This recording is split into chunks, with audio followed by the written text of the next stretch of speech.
Celery is one of my most profitable crops, but it's also one of the hardest to start from seed. So this fall, I tested 3 different ways to start celery from seed to figure out which one gives me the best germination with the least amount of effort, and the results honestly surprised me. And in this video, I'm taking you all the way from seed to harvest. I'll show you exactly how I set up each method, the seeds I use, and the potting soil that reliably grows strong, healthy seedlings, and the techniques I use to get perfect germination. Because celery actually needs light to germinate. But if the soil surface dries out even once, those seeds won't sprout at all. You'll see how I raise the seedlings from start to finish, how I plant them, including an experiment I ran with mycorrhizae inoculant to see if it actually made any difference. Plus, the spacing I use and how I set up irrigation, because if you get these steps right, celery is really not that hard to grow at all. Celery needs a ton of water to thrive, and since it's about 90% water itself, it absolutely cannot tolerate a hard freeze. So I'll also share how I made it through several unseasonably cold nights in the low 20s using a cheap, simple setup that I've never seen anyone else talk about. Then I'll walk you through how I harvest, wash, pack, and store celery, including one simple trick at the very end that keeps celery fresh way longer. It's a trick I learned from over 20 years experience working in the restaurant business that brings celery back to life instantly and keeps it crisp in storage way longer. And you definitely won't want to miss out on that. Yo, yo, yo, what up, Gromies? Welcome back to Chef's Harvest Farm. If you're new here, I'm Chef Mikey. I'm a former executive chef turned urban farmer, and I grow organic vegetables for local chefs and restaurants here in Knoxville, Tennessee. When I first started growing celery, I honestly used to struggle. I'd try to start a 72 cell tray, and maybe like 5 seeds out of the whole tray would sprout. But back then, I was working a full-time job and building the farm on the weekends, so I didn't really have that much time to try to figure it out. So for the next 3 years, I just ordered organic celery starts from Banner Greenhouse. And that really helped me make celery one of my most profitable crops. But Banner Greenhouse went out of business last year. So this fall, I set out to figure out once and for all what is the best way to start celery from seed. And it was actually a lot easier than I thought. The variety I grow is called Tango, and you can get the seeds from lots of places. I typically get them from High Mowing or Johnny's Selected Seeds. I tested both raw and pelleted seed to see if there was any difference in the germination rates. Then I tested 3 different variations of planting them. The first method I tested was a simple broadcast method. And honestly, I wanted to try this method because I'd had terrible germination in the past. So my thinking was if I broadcast a ton of seeds on top of the soil surface, even if the germination rate's still bad, then I can prick out the seedlings and transplant them into a 72 cell tray, and then I'll still end up with a full tray of celery. So here's how I set it up. I filled a 10-20 tray halfway with Vermont compost Fort V potting soil. I misted the soil surface, and then I broadcasted about 200 to 300 pelleted seeds on top, and then I gently pressed them into the soil surface without burying them, because celery needs light to germinate. And I added a light dusting of perlite to help keep the soil surface moist without blocking out the light. I misted everything again before I put a humidity dome over the tray, and I set it on a heat mat under my grow lights with a timer on, 16 hours on and 8 hours off. I checked the moisture daily, and I misted it regularly. So after about 7 or 8 days, the seeds started sprouting, and once they were big enough, then I switched to bottom watering only.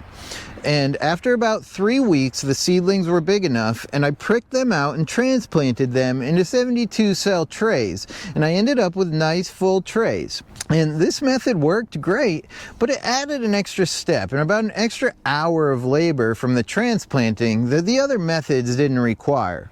And honestly, that's what surprised me. The other methods ended up working a lot better than I expected. So for the second method, I switched to 128 cell trays, but I went with a much more controlled and singulated approach. I filled each cell with Vermont compost Fort V potting soil. Then I just used my fingers to make a little nest for the seeds, and I sprayed them with a spray bottle so I was planting into nice, evenly moist soil. Since I've struggled in the past with poor germination, I dropped 2 pelleted seeds in each cell. That way if one failed, then the other one would likely sprout. And if both sprouted, then I just snip out the extra seedling before I plant them. After sowing, I covered the surface with a light dusting of perlite, and I misted everything again with a spray bottle. Then I split the trays so I could try a few different variables for the germination. I put a humidity dome on one tray, and then I left one tray uncovered. And then I put one tray on a heat mat with a humidity dome, and I left one tray off the heat mat. I checked them daily, and I kept them moist with a spray bottle, and I paid close attention to the domed trays so that they didn't get that green slime and mold growing on the soil surface. And the interesting part is that all of these trays germinated really well, even the ones without the humidity dome or the heat mat. So for the third method, it was identical to method number 2, only instead of using pelleted seed, I used raw seed. But instead of dropping 2 seeds in each cell like I could with the pelleted seed, the raw seed's a lot harder to handle, so no matter what, I always drop like 3 to 5 seeds in each cell. And after raising all the seedlings under grow lights for a few weeks, then we moved them out to the greenhouse to get them hardened off and ready for planting. So before we move on to planting, irrigation, cold protection, harvesting, and storing for maximum shelf life and profitability, let's talk about which method actually worked best. These ones were the ones that I just sprinkled the seeds on top of the soil. So these were pelleted seeds, and so these ones I put 2 to 3 seeds in each tray, in each cell, to make sure that I get good germination. And it really looks like I got 100% germination. Like every single one has like 2 or 3 plants coming out of it, it looks like. I don't really see any empty ones, period. So that was pretty good, and the plants look nice and healthy. And then this tray was actually the raw seed, and there's actually some empty cells in here, some stragglers that just germinated, and they honestly don't look as healthy as the pelleted ones. But I did the same thing, but these seeds were super small, so like some of these cells definitely got like 4, 5, 6 seeds because the seed's so small it's hard to singulate it. And then I ended up with empty cells and stragglers for sure. So yeah, I think like plucking these guys out and sticking them into the 72 cell trays is just an extra step, so it's just a waste of an hour that we could have been doing something else.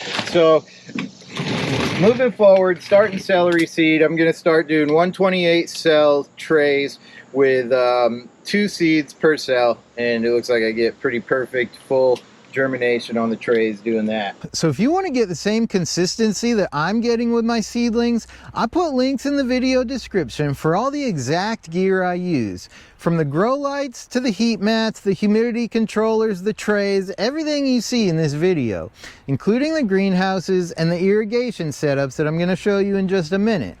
I've tested a ton of different seed starting setups over the years, and honestly, the gear I use now is the only stuff that's ever given me reliable results. So if you've ever struggled with germination, trays drying out, seedlings getting leggy, or just wasting time and money on setups that didn't work, the gear I use fixes all of that. It's the same gear I use every single day to produce seedlings for produce that ends up on James Beard award-winning and Michelin-recognized restaurant dishes. So you know it works. And you can use code Chef Mikey for 10 to 15% off at BarinaLED.com and ACinfinity.com. The same code works on both sites, and everything's linked down below. I only recommend products that I actually use on my farm. Now, using the codes does pay me a small commission, but it's a great way to support my channel at no additional cost to you and get yourself a solid discount at the same time. So huge thanks to everybody who uses the links and the discount codes. It really goes a long way in supporting my work, and I genuinely appreciate it. For the bed prep, all I did was put down a fresh layer of mushroom compost. That's the only fertility I used for this entire crop. But there was one thing we had to take care of before planting. We grew tomatoes in this high tunnel over the summer, and we had a thrip infestation that got pretty out of control. So if I didn't take care of them first, they would have destroyed the entire celery planting. So before we put a single plant in the ground, we treated the empty beds with beneficial nematodes. These are microscopic parasitic worms that go down into the soil and they attack the egg and larval stages of soil-borne pests. And I waited several days before planting the celery, and that gives the nematodes time to establish, but at the same time lets all those tomato seeds sprout that dropped in the high tunnel during the summer. Once they popped, I just came through with my Neversink Iconoclast and I knocked them all down. So I'm starting with a clean, weed-free, pest-suppressed high tunnel from day one. After raking the bed smooth, I dragged the drip irrigation back into the high tunnel and flushed out any dirt or bugs in the lines. Patched a couple of holes and set everything back in place. I'm using 15 mil drip tape with emitters spaced at 6 inches apart, and there's a very specific reason that I run that setup, and we'll get to that in just a minute. I planted my first succession on August 17th and the second one on August 22nd. To get everything ready for planting, I stand at a table in my nursery and I pop every seedling out of the tray. If a cell has 2 or more seedlings, I just snip one out and keep the strongest one. I line them up on paper pot trays so everything stays neat and organized. I like the paper pot trays because they're nice and sturdy. I can hold them with one hand and they don't collapse and flex like a lot of cheap seedling trays. As I line up the seedlings, I sprinkle a mycorrhizae inoculant directly onto the root zone. Mycorrhizal fungi basically act like an extension of the plant's roots. They attach to the root system and help the plant pull in way more water and nutrients than it could access on its own. So potentially, you end up with stronger, healthier plants that establish faster and tolerate stress a whole lot better, especially with a crop like celery that needs consistent moisture. And for the experiment, I left one row without the inoculant so that I could see if there was any noticeable difference. And we'll get back to that in just a minute. Next, I walk down the rows and I place one seedling on each drip emitter. With 2 rows in the bed, that's about 100 celery plants per bed. And in just a minute, we'll talk about pricing, so you'll see why celery is one of my most profitable crops. Once I have all the seedlings staged and ready to go, then I just come back through and I tuck each plant into the compost using my fingers. I've tried every different transplanting method out there over the years, and this is the fastest, most efficient, and least physically demanding way to get it done. I personally prefer to stay bent over and just move up the bed as I go. It only takes me about 5 or 10 minutes to tuck all the plants in that way. Then a couple of weeks after planting, I hit the beds with a product called Mycogasm. It's basically a food source for the mycorrhizae fungi in the soil, and my friend Heber makes it. I've had awesome results using it on my tomatoes to prevent common diseases, so I took the Mycogasm that Heber sent me, and he told me, he said, hey man, it'll cure any tomato disease.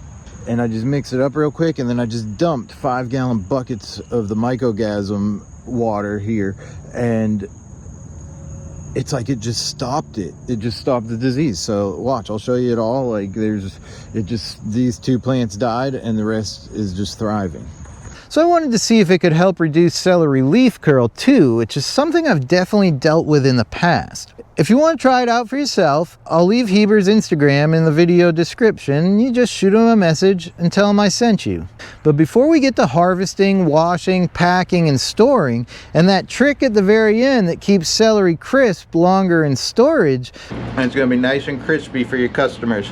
we've got to make it through a couple unseasonably cold nights in the low 20s, because if celery freezes even once, you can lose the entire crop. I'll leave links in the video description for the high tunnels I use if you want to check them out. So at this point, my celery plants are about 3 feet tall. I make 4-foot hoops using 1/2-inch electrical conduit and a hoop bender that I keep mounted to the fence in my backyard. I bend the conduit into 4-foot hoops and install about 10 of them over each bed inside the high tunnel. Then I take these big pieces of Agribon 50 frost blankets that I keep rolled up on a pool cover roller. And this setup is a complete game changer.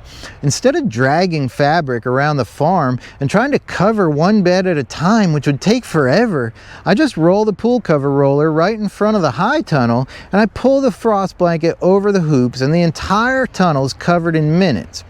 I don't need sandbags or bricks because once the high tunnel ends are closed up, there's no real wind inside, so nothing blows around and the plants stay protected. The Ag 50 adds about 8 degrees of protection.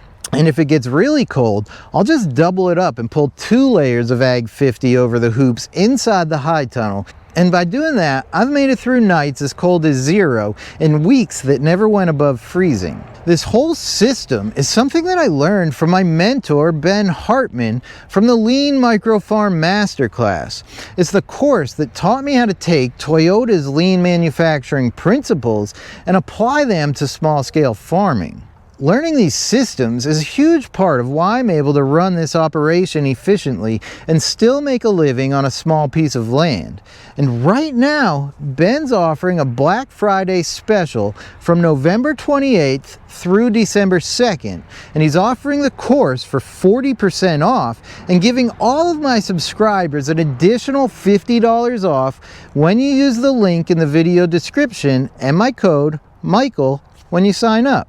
Okay, so there's a super common celery disease, and I just call it celery leaf curl. And this is kind of like what it looks like, the symptoms of it. You'll see like the leaves just get curled up like that. And a lot of the times it's not like a huge problem and it's like still edible. But what it does is causes these like lesions on the inside as it gets worse, you know, that I don't know if you can see that little brown right there. So that'll just get worse and it'll grow these lesions like up the actual stalks, you know, like here, and you'll get like this browning in there, and then the leaves just look curled like that. And so I was interested to see if the mycorrhizae would have any effect on the celery leaf curl, but they don't really, as far as I can tell. I'm still going to lose like 5% of my crop to celery leaf curl. There's not a lot of it going on here. I'd say probably like 5 plants in each one of these beds has celery leaf curl, you know, so it's not horrible and it's just kind of part of it. But you know, I'd love to hear from anybody else that has any you know, thoughts on celery leaf curl if you're a celery grower. Okay, so now I want to talk about like harvesting. I see a lot of people like harvesting celery like at this stage, right? I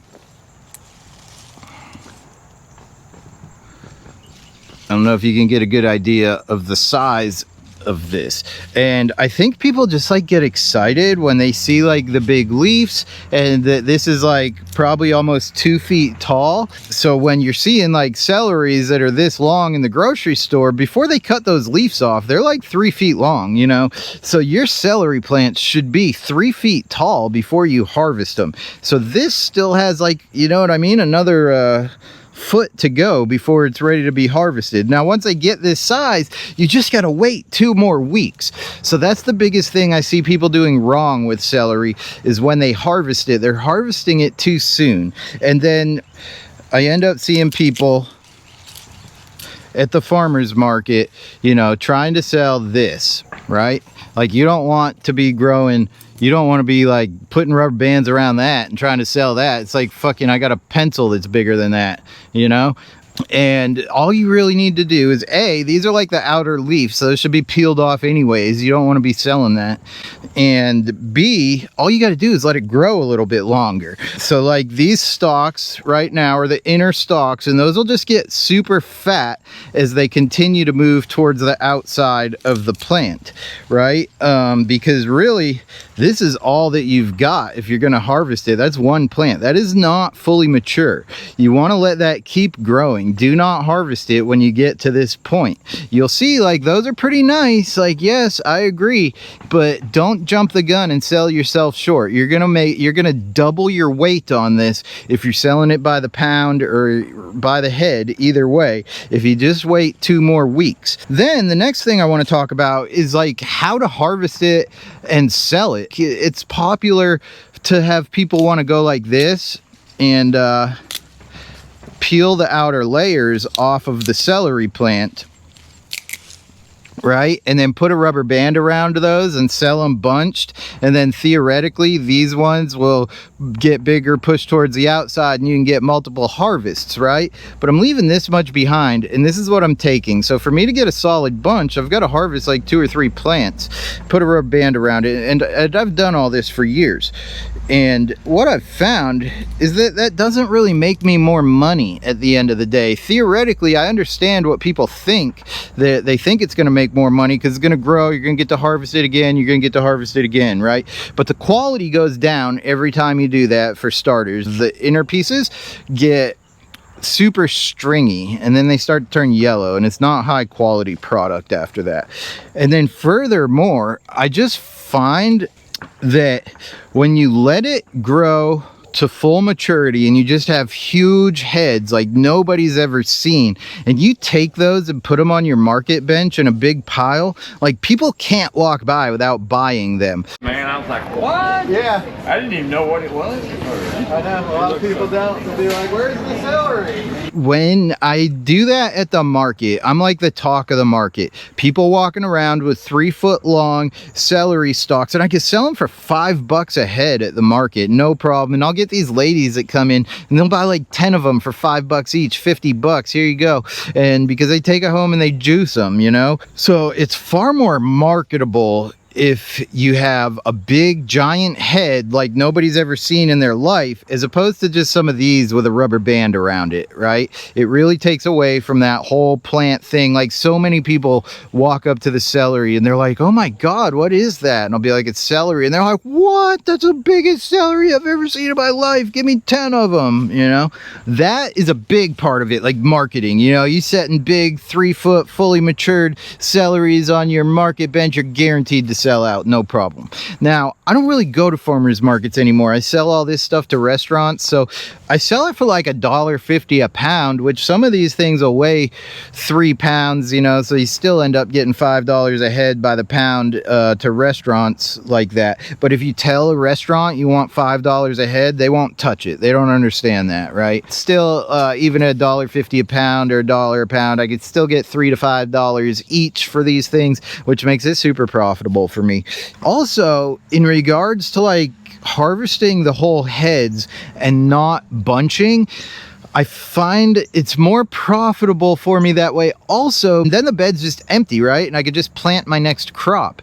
But when you're harvesting and putting rubber bands around them, eventually the quality will go down so low that you're just left with this. And then you still have to come back, cut all these out, take them to the compost, and that just creates a whole nother step for you, right? So it's another hour or 2 worth of labor to prep the bed for the next crop, as opposed to if I'm just cutting these out and the bed's completely prepped. All I gotta do is rake it smooth. We're probably start harvesting this bed in 1 to 2 weeks, and then these ones are probably about 3 weeks out before they'll be ready. So I'll see y'all in a few weeks when we start harvesting everything. All right, so I need 30 pounds of celery for Chef Avi for an order for today. So I'm just gonna cut these whole things off, pack them in this tote, and we're done. I just weigh the tote, deliver them right in this tote, so there's minimal handling of the product, right? I just cut it off like this, you know, and then when I'm done, when the bed's clear, it's just clear. You don't have to come back and clean everything out of here or nothing like that. It's just, you're done and you plant your next crop. Like, he wants the leaves, so like I don't even worry about like cleaning that stuff off, because that's honestly what he wants.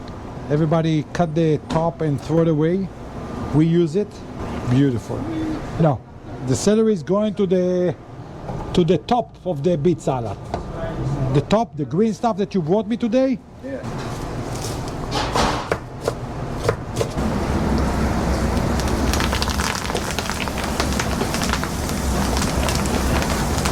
I'm just going in here. I'm looking for all the biggest ones. Oh, that honker, huh? You like apples?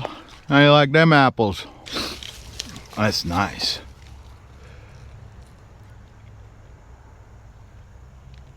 Can't buy that in the grocery store, can you?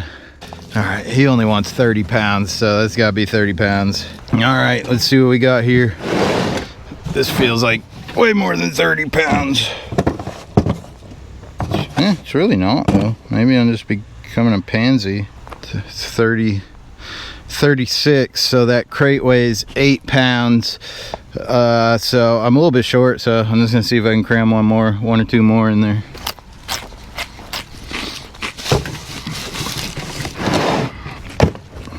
39 pounds with the crate. The crate weighs 8 pounds, so 31 pounds. He ordered 30. That's perfect. Now I'm just gonna like spray it with a hose because like celery will soak up the water, and that just makes sure that it stays nice and crisp, you know? Nothing too crazy, but just kind of get some water in there.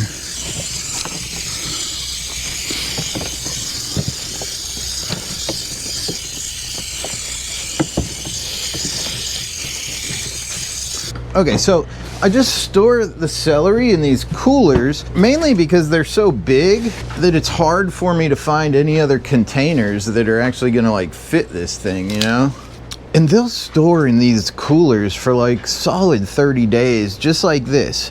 But if I want to store, you know, and sometimes like if they don't stay covered or something like that, some people just like take this, stick it in their fridge. If you do that, the air that blows around in your fridge is gonna dry it out, and it's 90% water. So that's why like your produce gets like rubbery if you just stick it in your fridge and it's not in a plastic bag or a covered container. It's from the air blowing around inside the refrigerator, and it dries it out. But celery is 90% water. So if that happens and your celery gets super flimsy, this trick makes it so that your celery is going to be crispy again, and then you store it back in the cooler and it'll last another 30 days on top of that. So I'm going to show you how we bring it back to life if it ever dries out like that, or maybe you've been storing it in here and you just notice it's not so crisp.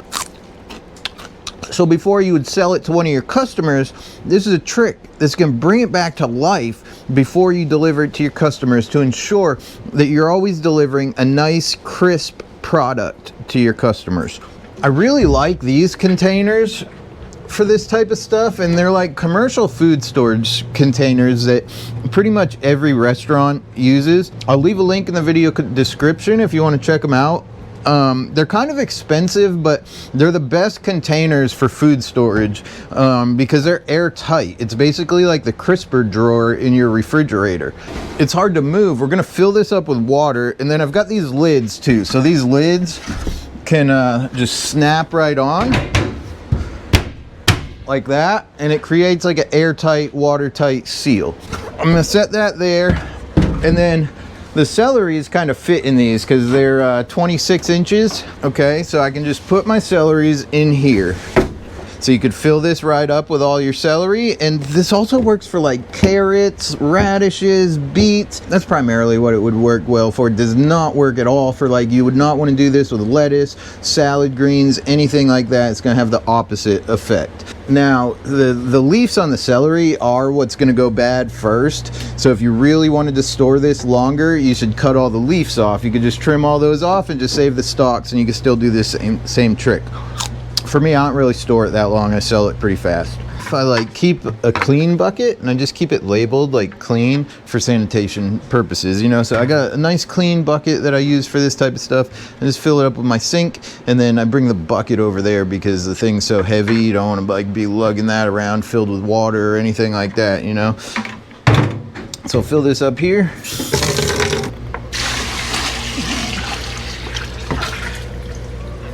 Okay, so just fully submerged in water like this. So like if you're a home grower or you just buying celery at the grocery store for cooking at home, you could do the same thing and just kind of like cut your celery sticks like this and put them in a Tupperware and then just cover them in the Tupperware and then put a lid on top like that. So that's gonna soak up that water because celery is 90% water anyways. It's just gonna absorb it, make it super crispy, and then it's gonna make it so it'll stay in this container for like another 30 days. But it's very important that you don't leave it submerged in the water for more than 24 hours. So we'll come back tomorrow and we'll drain off all this water, put these back in the crate, shake the water off. You want them to store at like 90 to 100% humidity, but without sitting in standing water. So we're gonna let them soak in here for 24 hours and then we'll drain it off tomorrow and everything's gonna be crisp back up. All right, so it's the next day now. It's super cold. It's like cold on my hand. So you see, they just like absorb all that water, and now it's just super crispy. So if it's ever like flimsy, you know, just do that. Soak it in water covered like that for 24 hours. And it's gonna absorb all that water and it's gonna be nice and crispy the next day. Nobody will ever know that they're like 30 or 60 days old. And it's gonna be nice and crispy for your customers. So I also did a similar trial where I tested 3 different ways to plant beets a few weeks ago. If you want to check out that video, you click on this video here. And if you'd like to learn more about Ben Hartman's course, the Lean Micro Farm Masterclass, you can check out this video here. And I appreciate y'all for being here, and I'll see y'all in the next one. Thanks, guys. Peace.